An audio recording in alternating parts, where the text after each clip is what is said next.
नमस्कार दोस्तों, इस वीडियो में हम डिस्कस करेंगे कि न्यूरो D360 के कैप्सूल का उपयोग किन कंडीशंस में किया जाता है, न्यूरो D360 के कैप्सूल को कैसे लेना चाहिए और न्यूरो D3 कैप्सूल की वजह से क्या साइड इफेक्ट्स हो सकते हैं, और यह भी डिस्कस करेंगे कि न्यूरो D3 कैप्सूल को लेते समय क्या क्या सावधानियां रखनी चाहिए। न्यूरो D3 एक ब्रांड नेम है। न्यूरो D3 कैप्सूल के अंदर salt composition cholecalciferol 60,000 international unit होता है। विटामिन D3 को कोलेकैल्सिफेरॉल के नाम से भी जाना जाता है। न्यूरो D3 कैप्सूल का उपयोग शरीर में विटामिन D की कमी को दूर करने के लिए किया जाता है। विटामिन D शरीर में कैल्शियम के अवशोषण में मदद करता है। शरीर में विटामिन D की कमी होने पर भी कैल्शियम की कमी हो सकती है, क्योंकि विटामिन D शरीर में कैल्शियम के अवशोषण में मदद करता है और शरीर में विटामिन D की कमी होने पर शरीर भोजन से कैल्शियम का अवशोषण अच्छी तरह से नहीं कर पाता है, जिसकी वजह से शरीर में कैल्शियम की कमी हो सकती है। हमारे शरीर में दांतों और हड्डियों को मजबूत बनाए रखने के लिए कैल्शियम के साथ साथ विटामिन D भी बहुत ही जरूरी होता है। हमारे शरीर का 99% कैल्शियम हमारे शरीर की हड्डियों और दांतों में स्टोर होता है और बचा हुआ 1% हमारे ब्लड में होता है। जब हमारे ब्लड में कैल्शियम की कमी हो जाती है, तब हमारा शरीर हड्डियों और दांतों से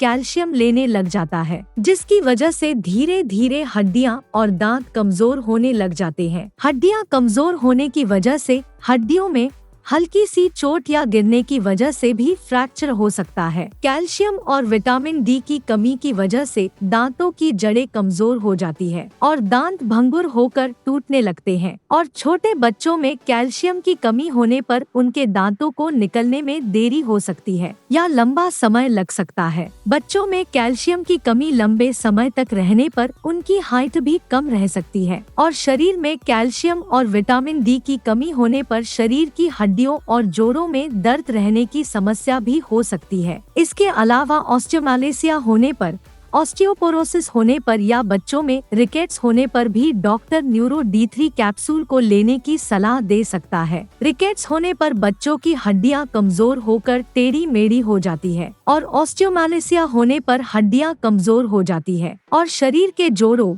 हड्डियों व मांसपेशियों में दर्द रहने की समस्या हो जाती है। किडनी की बीमारी से पीड़ित व्यक्तियों में कैल्शियम और विटामिन D की कमी को होने से रोकने के लिए भी डॉक्टर न्यूरो D3 कैप्सूल को लेने की सलाह दे सकते हैं। माँ का दूध पीने वाले छोटे बच्चों में विटामिन D की कमी हो सकती है, क्योंकि माँ के दूध में विटामिन D की मात्रा बहुत कम होती है। इसलिए माँ का दूध पीने वाले बच्चों में विटामिन D की कमी को पूरा करने के लिए डॉक्टर विटामिन D और कैल्शियम की ड्रॉप्स दे सकता है। दोस्तों, अगर आपको वीडियो पसंद आ रहा है तो कृपया वीडियो को लाइक करना व चैनल को सब्सक्राइब करना न भूलें। साइड इफेक्ट्स की बात करें तो वैसे तो सही डोज में न्यूरो D3 कैप्सूल को लेने पर ज्यादातर व्यक्तियों में न्यूरो D3 कैप्सूल की वजह से कोई साइड इफेक्ट्स नहीं होते हैं, लेकिन यदि किसी व्यक्ति को न्यूरो D3 कैप्सूल को लेने के बाद कोई भी असामान्य लक्षण होता है तो आपको तुरंत ही डॉक्टर से परामर्श लेना चाहिए। ज्यादा डोज में न्यूरो D3 कैप्सूल को लेने की वजह से शरीर में विटामिन D और कैल्शियम का स्तर अधिक हो सकता है। शरीर में विटामिन D और कैल्शियम का स्तर ज्यादा होना भी नुकसानदायक होता है। अब हम डिस्कस करेंगे कि न्यूरो D3 कैप्सूल को कैसे लेना रिकमेंडेड होता है। न्यूरो D3 कैप्सूल को खाना खाने से पहले भी लिया जा सकता है और खाना खाने के बाद भी लिया जा सकता है, लेकिन न्यूरो D3 कैप्सूल को खाना खाने के बाद लेना ज्यादा अच्छा होता है। न्यूरो D3 कैप्सूल को शाम के समय दूध के साथ लेना ज्यादा अच्छा होता है। आमतौर पर 12 साल से अधिक उम्र के ज्यादातर व्यक्तियों को डॉक्टर न्यूरो D3 कैप्सूल को सप्ताह में केवल एक बार ही लेने की सलाह देते हैं और 8 सप्ताह तक लगातार लेने की सलाह दे सकते हैं, और 8 सप्ताह बाद डॉक्टर न्यूरो D3 कैप्सूल को महीने में केवल एक बार बार ही लेने की सलाह देते हैं और 6 महीने तक लगातार लेने की सलाह दे सकते हैं। न्यूरो D3 कैप्सूल की डोज उम्र,